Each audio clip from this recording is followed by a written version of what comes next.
¿De qué me ha tocado hablar? Pues me ha tocado hablar de síncope, por supuesto, porque esto es una reunión de síncope. ¿Qué es? ¿Por qué se produce?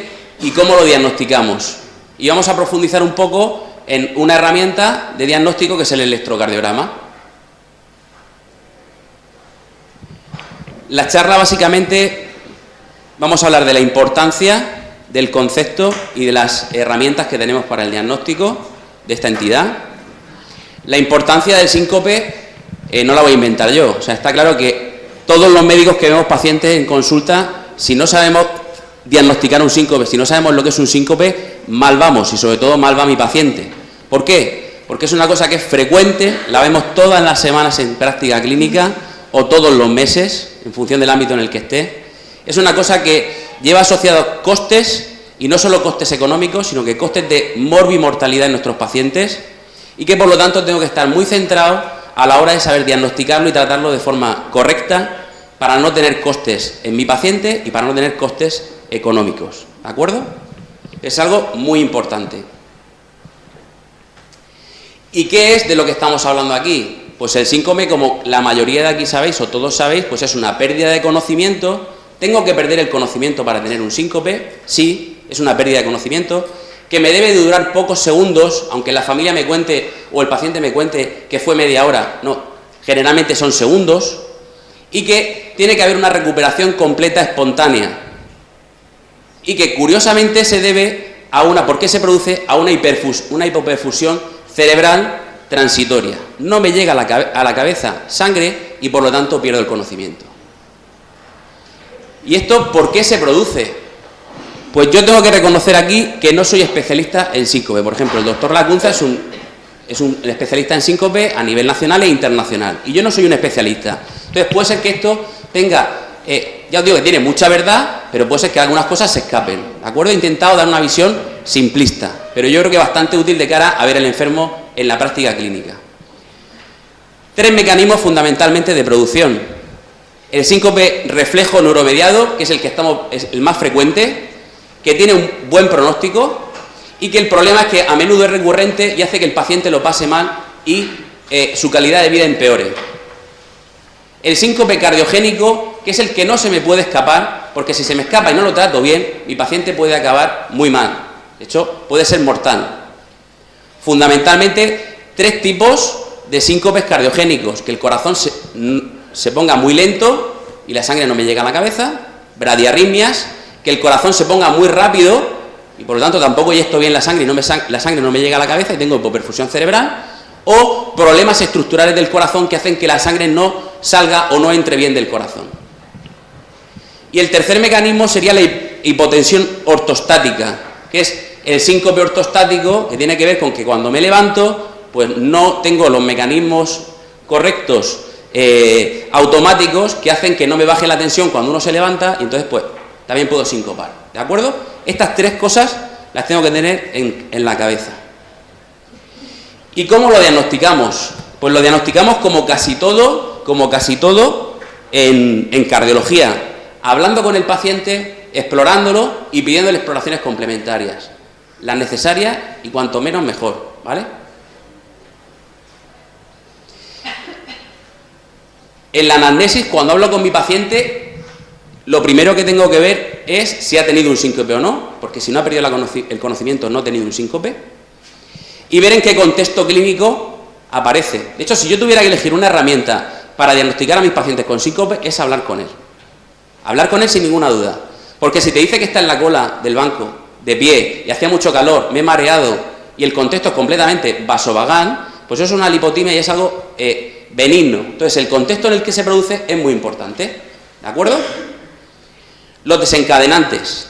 No es lo mismo que yo tenga un síncope en relación a que tengo un estímulo doloroso importante o a que veo cómo me están sacando sangre la enfermera o el enfermero, que eso generalmente es un mecanismo neuromediado y benigno, que el desencadenante sea que esté haciendo ejercicio, cuando sé que hay algunas patologías cardíacas que con el ejercicio dan muerte súbita por arritmias malignas. ¿Qué síntomas o signos ha presentado previamente o durante o después del episodio?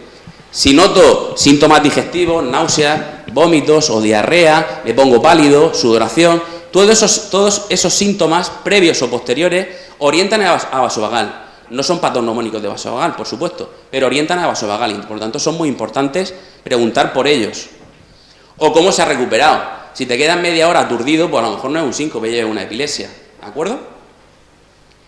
¿Qué otras cosas puedo preguntarle a mi paciente? Pues no solo sobre el contexto clínico del síncope, sino por sus antecedentes. Si es un paciente que tiene 80 años y desde la juventud viene presentando lipotimias y esto es una más de la misma, pues ese dato es muy importante. Ver la cronología de los síncopes. Si el paciente tiene cardiopatía o tiene familiares que tienen cardiopatías hereditarias que pueden producir muerte súbita, pues eso es muy importante y hay que preguntarlo. ¿De acuerdo? Y la historia farmacológica. Hace poco me han subido la medicación de la tensión y cuando el abuelico se ha levantado, ha perdido el conocimiento. Pues todo orienta a que puede ser ortostatismo mediado también por fármacos hipotensores. En cuanto a la exploración física, en los libros te dicen ortostatismo y masaje del seno carotidio, que yo reconozco que apenas hago en práctica clínica. Lo que sí que siempre hago, y que no se nos debe de escapar, es un soplo de estenosis aórtica, porque es un soplo sencillo de escuchar y la estenosis aórtica es causa de síncope, ¿de acuerdo? Y si la estenosis aórtica causa síncopes, hay que tratarla, y es indicación de cirugía. Entonces, de la exploración física, el que no se me debe de escapar es un soplo de estenosis aórtica. Y no pongo rítmicos sin soplos si no lo he escuchado. O sea, que eso hace poco he tenido un caso. O sea, soplazo de estenosis aórtica, que venía por síncope, y rítmicos sin soplos en la historia, y no con letra de médico, o sea, letra de Narian, 12, o sea, que se entiende. Entonces, intentar que no se os escape el rítmico sin soplos en un paciente con síncope sin haberlo explorado, ¿vale? En cuanto a las exploraciones complementarias que se utilizan en el síncope, pues hay un montón. Y si me tengo que quedar con una, claramente me quedo con el electrocardiograma. Y si estoy en atención primaria, claramente me quedo con el electrocardiograma. ¿De acuerdo? Y esto me permite introducir la siguiente charla que me tocaba dar, que es la utilidad del electrocardiograma en los pacientes con síncope. ¿Qué busco con el electrocardiograma en mi paciente que ha venido por un síncope? Pues fundamentalmente aquellos datos que me pueden orientar a síncope cardiogénico, que es el que no se me tiene que escapar. ¿De acuerdo? Tengo que buscar bradiarritmias, taquiarritmias o problemas estructurales. Problemas estructurales. ¿Qué pasa? Que generalmente, o sea, lo ideal sería tener el electro cuando tiene el síncope el paciente, pero ese generalmente no lo tenemos. No lo tenemos y solo a veces tenemos suerte de poder documentarlo, sobre todo con los sistemas de monitorización que nos va a hablar el doctor Lacunza. Entonces, muchas veces tendré que buscar en los electros que se hacen después del síncope, ver si hay pistas de lo que ha podido pasar. De las bradiarritmias, de forma muy resumida, tenéis que saber que bradiarritmias hay dos. Una es por fallo del nodo sinusal, que es la enfermedad del nodo sinusal, y la otra es los bloqueos AV, falta transmisión entre las aurículas y los ventrículos, ¿de acuerdo? O bien el lodo o el GIS y sus ramas no son capaces de transmitir los estímulos que se generan en las aurículas a los ventrículos y por lo tanto los ventrículos no se contraen. Este es un trazado que muestra una bradiarritmia, claramente, ¿no? Y uno puede, esto tenemos que tener claro en menos de 5 segundos si es un bloqueo AV o es un paro sinusal. Si lo tenemos claro, o sea, lo normal es que lo tengamos claro en menos de 5 segundos, que no nos cueste mucho. Alguno de aquí probablemente necesita más de 5 segundos, pero yo creo que con esta segunda diapositiva, la siguiente vez que se encuentre con la primera, en menos de 5 segundos va a saber que es un paro sinusal. ¿Por qué? Porque la diferencia clara es que en el paro sinusal no hay ondas P. Lo que fallan son las ondas P. Es el nodo sinusal el que falla. Y en el bloqueo AV hay más ondas P de la cuenta. ¿De acuerdo? Entonces, si veo esto, fijo que no es un bloqueo AV. Esto va a ser un paro sinusal, porque faltan ondas P. Y el bloqueo AV es una cosa claramente distinta. Aquí os lo he puesto los dos extremos, pero que sepáis que en el bloqueo AV lo que se ven son P's más de la cuenta. Cuando me enfrento a un paciente con bloqueos AV, lo primero que tengo que preguntarme es cuántas PEs no conducen, para saber si es de primer, segundo o tercer grado. Si yo veo que hay más de una onda P consecutiva que no conduce, es un tercer grado. Si veo que solo es una de las ondas P la que no conduce, pues será un segundo grado. Y si todas las P conducen pero con un PR muy largo, es un primer grado. Si tengo la mala suerte de que mi paciente tiene un segundo grado, entonces me tengo que preguntar otra cosa, que es ¿qué pasa con el PR? ¿Se va alargando progresivamente o no se alarga? Para diferenciar entre el MOVID 1 y MOVID 2. Pero si empezáis a preguntaros de entrada si se alarga o no se alarga, al final acabo haciendo un lío. Primero ver cuántas P conducen y luego ya, si tengo la mala suerte que es un segundo grado, vamos a mirar lo del PR. Os traía aquí un par de ejemplos bastante evidentes, donde con la ayuda se ve mucho mejor, que hay bastantes ondas P que no conducen, por lo tanto esto sería un tercer grado. Y os traía aquí otro ejemplo, que con la ayuda también se ve mejor, que hay de vez en cuando una onda P que no conduce, pero no hay más de una onda P consecutiva que no conduce, por lo tanto es un segundo grado, y lo que tengo que ver es que el PR se va alargando progresivamente, por lo tanto es un MOVID 1. ¿Vale? Es un MOVID 1. Luego la presentación os la podemos pasar y esto lo veis con más calma. Bien, de las bradiarritmias, eso es lo que os quería decir. Y ahora las taquiarritmias. Taquiarritmias es un tema que da para 4, 5, 6, 100 sesiones. Entonces, esto no es un tema de... O sea, no es una charla, no es un curso de taquiarritmias, y simplemente recordar que las taquiarritmias pueden ser supra o ventri, que las supra generalmente tienen el QRS estrecho y que las ventriculares generalmente tienen el QRS ancho, y que haremos otro curso para tratar esto, ¿vale? Todo el mundo tiene que entender que una taquiarritmia puede provocar un síncope. O sea, si se pone muy rápido el corazón, no es capaz de inyectar sangre en condiciones y por lo tanto puedo tener un síncope. Lo más importante es lo que más frecuentemente me veo en práctica clínica, que son electros fuera del evento inicial. Electros fuera del evento inicial. Y que tengo que buscar qué pistas tengo que buscar para saber si es cardiogénico o no. Estos dos son muy fáciles. Bloqueo de rama izquierda, bloqueo de rama derecha. Si tengo un paciente que el QRS es ancho, bloqueo de rama derecha, bloqueo de rama izquierda o trastorno de la conducción inespecífico, lo que me está diciendo es que lo que hay por debajo del nodo, el GIS o sus ramas, no funcionan bien. Y entonces tengo que sospechar que puede haber algún problema de bradiarritmia, que ahora mismo en ese momento no estoy viendo, pero que cuando ha tenido el síncope probablemente sí. Entonces, si tengo un rama izquierda o un rama derecha con un síncope de perfil feo, ese paciente tiene que ir a urgencias o tiene que ir al cardiólogo. ¿Y de qué depende de que va a urgencia o al cardiólogo? Pues hombre, si el síncope fue hace un mes, puede ir al cardiólogo. Si el síncope fue ayer o ha sido hoy, pues mándalo a urgencias, porque el síncope de perfil no explicado en rama izquierda o rama derecha tiene que ir a urgencias. Este otro caso, pues si os dais cuenta, la lectura sistemática del electrocardiograma nos habla de ver cuándo aparece la transición. Y eso es una cosa que se dice esto que es de la transición. La transición es una chorrada, es cuando la onda R se hace más positiva que la R en precordiales. De V1 a V6, en este caso sería V6. Normalmente la transición es V3, V4. Si tengo la transición tardía, tengo que pensar que una de las causas puede ser un infartazo anterior, como este caso. Tiene una amputación de toda la onda R en la cara anterior porque tiene un infarto anterior. Entonces, un infarto anterior con un síncope, pues puede ser que haya hecho alguna taquicardia ventricular, y es un síncope de los que huele a cardiogénico, y es un síncope de que me tendrá que demostrar mucho el paciente que no lo tengo que mandar a urgencia o al cardiólogo. O sea, me tendrá que demostrar que es un síncope vasovagal recurrente, igual que el que ha tenido otras veces, pero ante la mínima duda, este paciente va a ser derivado. ¿De acuerdo? Otro caso, el paciente tiene un síncope y dice, es joven, sin cardiopatía, y dice que tiene historia de palpitaciones. Y hay otra cosa en la lectura sistemática del electro, que es medir el PR, y el PR se mide para algo. O sea, no va a ser de 180, 220, no. El PR se mide para algo. ¿Para qué se mide el PR? Porque si es corto, hay una patología que da O sea, hay una patología debajo. Y si es largo, hay otra. Y si es normal, me olvido de eso.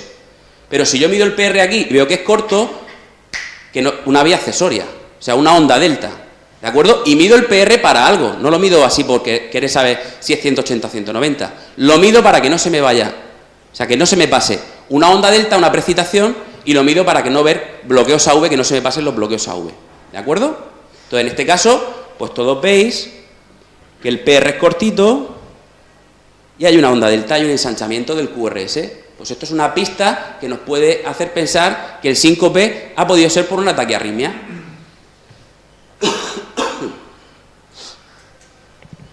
Este otro,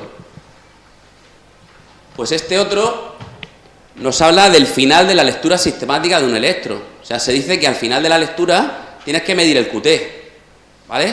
O sea, vas la onda P, el PR, el QRS, el segmento ST y al final acabas ya con el QT. Y este QT es larguísimo. Entonces, si tengo un QT muy largo y tengo un síncope, todos sabemos que el QT largo se asocia a arritmias ventriculares malignas.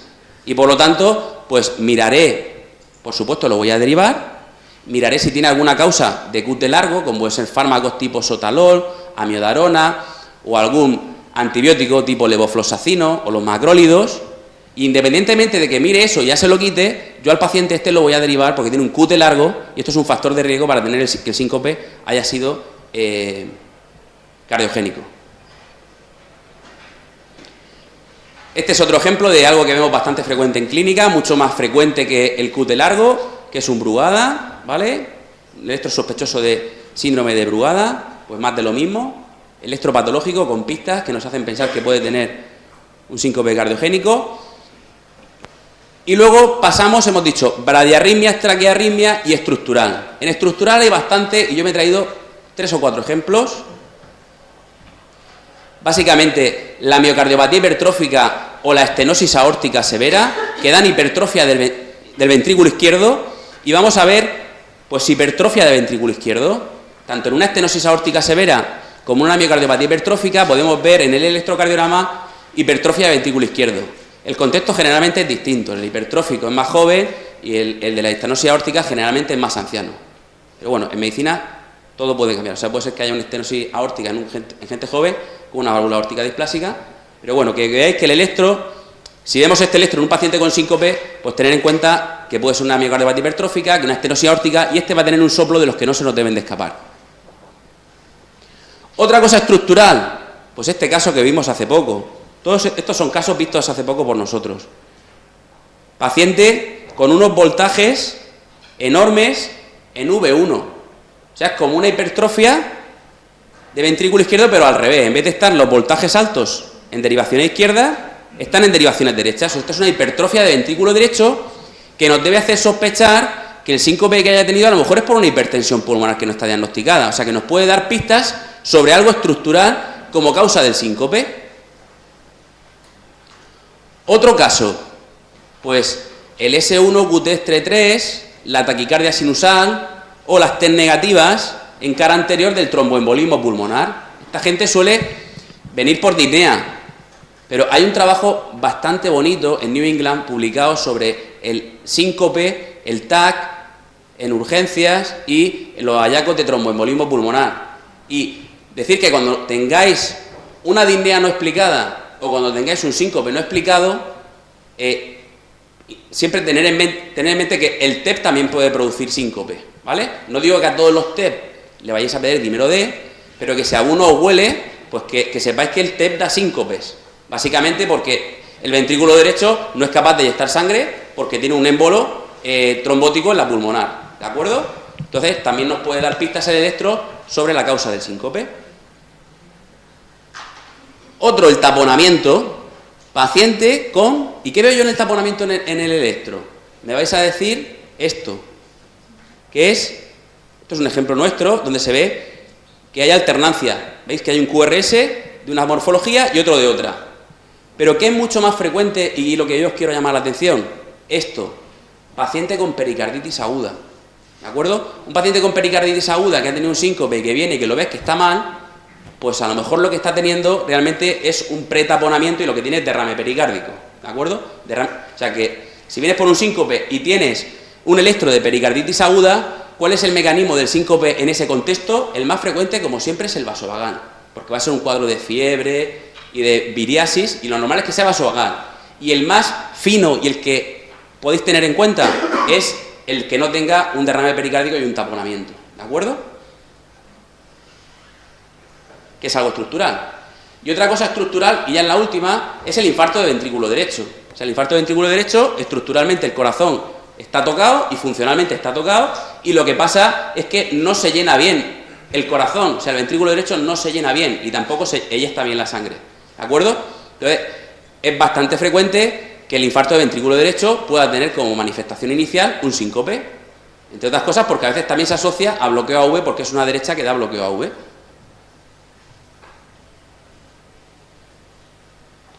Para terminar, dos casos clínicos que son 2 diapositivas, no son casos clínicos grandes, ¿eh?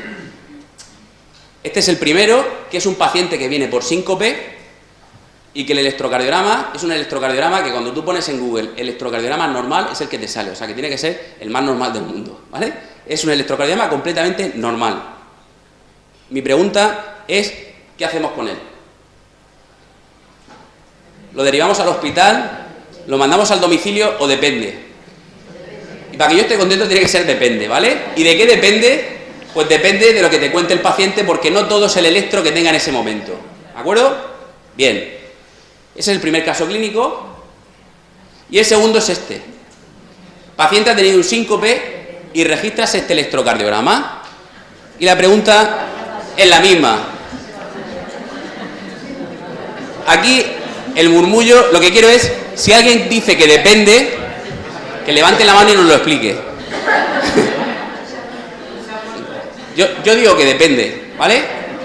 Vale, yo digo que depende. ¿Por qué depende? Porque este electrocardiograma